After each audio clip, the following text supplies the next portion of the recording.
Quel est le meilleur portefeuille Bitcoin et crypto-monnaie? Eh bien écoute, c'est ce qu'on va voir dans cette vidéo. Salut à toi, futur rentier, future rentière. C'est Rousseau. Cette chaîne est là pour t'aider à augmenter ton niveau de vie afin que tu puisses passer plus de temps sur ce que tu aimes vraiment. Bon, déjà, un portefeuille crypto-monnaie, ça sert à quoi? Ça sert à pouvoir envoyer, recevoir des crypto-monnaies et ça permet aussi de les stocker sécurisés. C'est un point très important parce que justement sur la sécurité, tu veux pouvoir, si jamais tu perds le portefeuille, donc que ce soit l'appareil ou autre, pouvoir les récupérer. Et ça notamment, ça se passe par la seed ou ce qu'on appelle graine en français, qui est une suite de mots que tu vas pouvoir retaper et qui va te permettre de redonner ton accès à ton portefeuille. C'est aussi simple que ça. Alors il y a trois grandes catégories de portefeuilles Bitcoin et crypto-monnaie. Tu as le premier qui va être sur PC, Mac, peu importe, tu vois, qui est le plus emblématique parce que c'est lui qui va te permettre de tester des crypto-monnaies ou des choses comme ça. Tu as le deuxième qui va être sur smartphone et tu as aussi ce qu'on appelle les hardware wallets qui là sont des petites clés que tu vas pouvoir brancher. Alors volontairement je n'ai pas mis les exchanges parce que les exchanges ne sont pas vraiment des wallets. C'est un wallet quand tu possèdes la clé privée et tu possèdes vraiment tes crypto-monnaies quand tu possèdes ta clé privée. C'est pareil sur le cas du Bitcoin, tu vois. Si par exemple tu laisses tes bitcoins sur Coinbase, eh ben, tu ne les possèdes pas vraiment parce que si Coinbase se fait hacker, même s'ils sont énormément protégés là-dessus, qu'ils ont du stockage à froid, ce qui veut dire hors ligne, enfin plein de choses, on ne sait jamais, tu vois. Et ça arrive toujours les cas des exchanges, des plateformes qui se font pirater. Quel est le meilleur portefeuille Bitcoin sur ordinateur? On va dire que c'est Electrum. Electrum, c'est le portefeuille le plus emblématique. Il est vraiment simple à utiliser. Peut-être que l'interface n'est pas la plus belle, mais franchement, pour envoyer et recevoir tes bitcoins, les sécuriser, il n'y a rien de plus simple. Et là, le portefeuille PC, en fait, pourquoi on va s'en servir? Et on va s'en servir plus comme un transfert ou autre parce que ça va pas être hyper utile de garder ses crypto-monnaies sur son PC, tu vois. Ça va être un petit peu compliqué à échanger. Et d'ailleurs, Electrum est un portefeuille qui a été développé par des Français. Et le deuxième portefeuille qui là va servir à beaucoup plus de crypto-monnaies, ça va être Exodus. Exodus est aussi simple d'utilisation et peut-être que Exodus va aussi permettre le support des hardware wallets après. Le deuxième type de portefeuille, ça va être sur smartphone. Et là, sur smartphone, il faut vraiment comparer à ça, à son portefeuille physique qu'on a. Parce que si tu perds ton portefeuille, il y a très forte chance que tu perds tout ce qu'il y avait dessus. Si tu perds ton smartphone, sache que tu vas quand même pouvoir récupérer tes crypto-monnaies parce que normalement, tu as un mot de passe qui te permet d'accéder à ce portefeuille et du coup, à moins que la personne qui te l'ait volé connaisse ce mot de passe, elle ne va pas pouvoir prendre tes crypto-monnaies.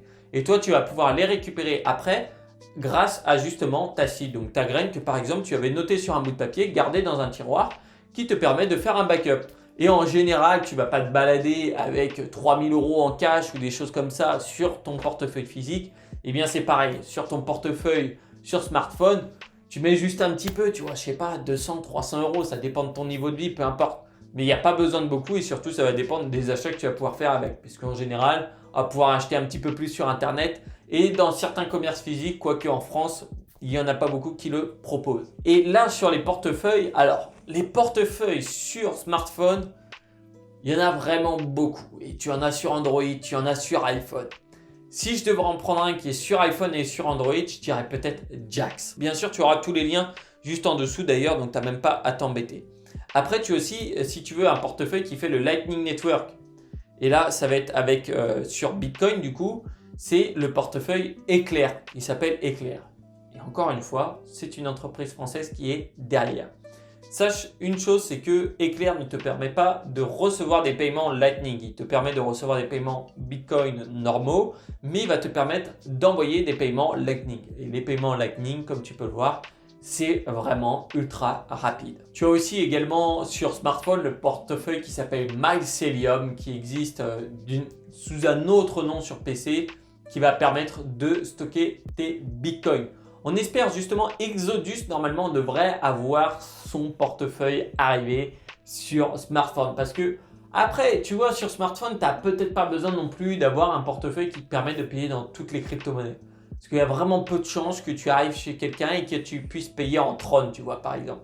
La crypto-monnaie d'usage la plus courante, ça reste le Bitcoin. Alors peut-être, bon, Ethereum, mais il y a vraiment peu de chances que tu t'en serves comme ça sur smartphone. Le troisième type de portefeuille, et je pense un des plus importants en ce moment, ça va être le hardware wallet. Alors hardware, c'est parce que ça veut dire en fait en dur, en matériel, quoi, en anglais. Et là, les hardware wallets, si tu veux, en général, ils ont à peu près la forme d'une clé USB. Tu les branches en USB dessus et ils vont te permettre de sécuriser tes crypto-monnaies. Pourquoi? Parce qu'ils ne vont pas être connectés à Internet. À aucun moment, ils rentrent en connexion sur Internet. Ce qui permet d'éviter un hacker, par exemple, qui aurait pris possession de l'accès à ton ordinateur ou des choses comme ça, de pouvoir y avoir accès. Là, tu vois, si je le branche, j'aurai juste à taper mon code PIN et je vais pouvoir directement envoyer, recevoir des crypto-monnaies. Si jamais je perds cet outil ou que je le casse, je vais pouvoir récupérer son contenu en tapant ma seed, donc ma suite de mots, et je récupérerai tout directement. Là, ça va être un petit peu comme ton compte de placement, tu vois, si on pouvait imaginer. Donc le compte de placement, là, tu vas le garder vraiment en sécurité. Tu vas essayer de faire des backups intelligents. Et là où c'est intéressant, tu vois, sur les hardware wallet, tu as Trezor, tu as Ledger.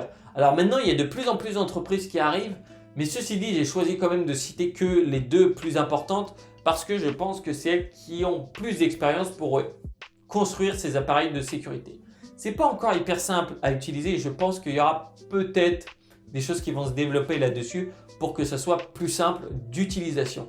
D'ailleurs, sache que là, par exemple, dans ma main, ce que j'ai, c'est le Ledger.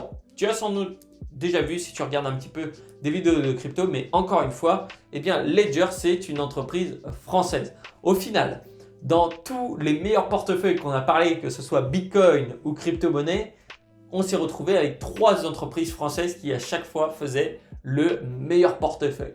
Alors, je ne sais pas où on en est dans les Startup Nation ou je ne sais pas quoi, mais je peux te dire que déjà, on a des ingénieurs qui ont vraiment un bon niveau, qui ont super bien bossé en France pour créer des outils qui permettent à tout le monde d'utiliser les crypto-monnaies. Et peut-être qu'on devrait continuer là-dessus. Je ne suis pas au gouvernement, mais bon, moi je dis juste ça comme ça. Au final, pour les hardware wallets, du coup, le meilleur que je dirais pour le Bitcoin et les autres crypto-monnaies, pour moi, ça sera le Ledger.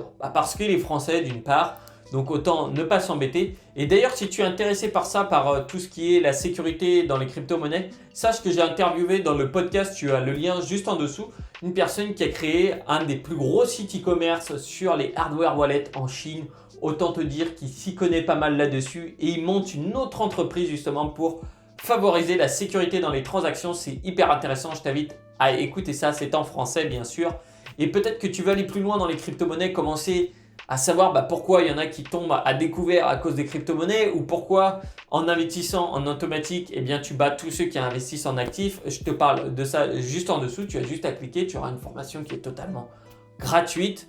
Et bien sûr, si tu as aimé cette vidéo, n'oublie pas de laisser un petit pouce bleu. Mais avant de partir, ce que j'aimerais que tu fasses, c'est si tu utilises un autre portefeuille, tu peux le partager en commentaire. Comme ça, on aura tous les meilleurs portefeuilles là-dessus. S'il y en a qui remontent assez souvent, eh bien, je les mettrai dans le commentaire épinglé tout en haut. Comme ça, toi, si tu regardes la vidéo, tu peux regarder juste en dessous et avoir directement les dernières mises à jour. Le but, c'est qu'on ait vraiment un effort comme ça général pour avoir le meilleur portefeuille. En tout cas, j'espère que cette vidéo t'aura plu. Écoute, si c'est le cas, n'hésite pas à laisser un petit pouce bleu. Pourquoi pas de la partager à quelqu'un que tu connais qui veut se lancer dans les crypto-monnaies, mais qui ne sait pas quel portefeuille choisir, ce qu'elle doit faire, si elle doit installer un logiciel, si elle doit mettre sur son smartphone ou acheter la clé. Je dirais que pour les portefeuilles physiques, donc type Trezor, Ledger, à partir de 200 € de crypto-monnaie, tu peux en prendre un, ça devient intéressant. Alors, c'est des outils qui coûtent environ 50-100 €, ça dépend des périodes de promotion ou des périodes où il y a beaucoup de monde qui en achète parce que justement, tout le monde se met à en acheter quand le cours de la crypto-monnaie monte. Personne ne se dit de sécuriser maintenant. Alors que c'est dommage, c'est maintenant qu'il faut y penser. Tu as juste tous les liens en dessous. Pour les plus motivés, je vous retrouve de l'autre côté dans la formation. Et moi, je te dis ciao, à tout de suite.